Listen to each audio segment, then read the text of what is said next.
The statements we're about to show you are from the Holy Qur'an, and is said to be the official, unchanged, pure word of God, revealed over 1400 years ago.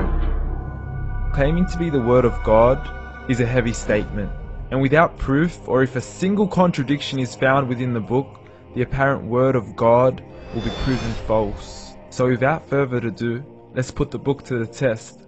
In the 23rd chapter, titled The Believers, from the 12th to the 14th verses, God is said to give a detailed description of how the human being is formed. It begins by saying, "We then placed him as a sperm drop in a place of settlement, firmly fixed. Then we made the drop into a alaqa." We will translate this word very soon. "And then we changed the alaqa into a lump. Then we made out of that lump into bones. And then we clothed the bones with flesh. Then we caused him to grow and come into being and attain the definitive human form." In the 21st century, we can now safely say that this verse is clearly describing the process of human development in correct chronological order. However, what we should be paying attention to in particular is the second stage, referring to the development of the embryo. The specific word used to describe the embryo in this verse is the word alaqa. The word alaqa, when translated into English, can mean three separate things. Firstly, a blood clot, or to be suspended, that is to be hanging or clinging to something, or thirdly and finally, a leech. Now, all three definitions don't come anywhere near what we perceive to be the human embryo. So, why are these words used, and what significance do they share with the human embryo? Can the embryo be described as a blood clot? Well, what do you think?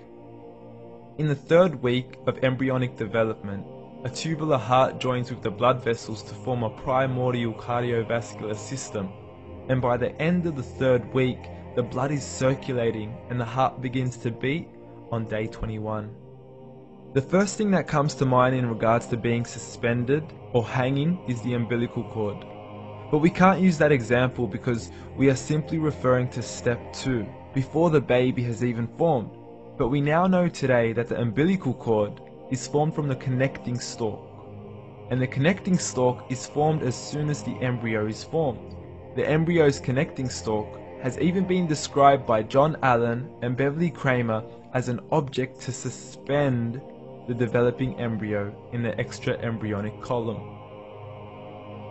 So an embryo is suspended and does have a strong resemblance with a blood clot. What on earth would an embryo have to do with a leech?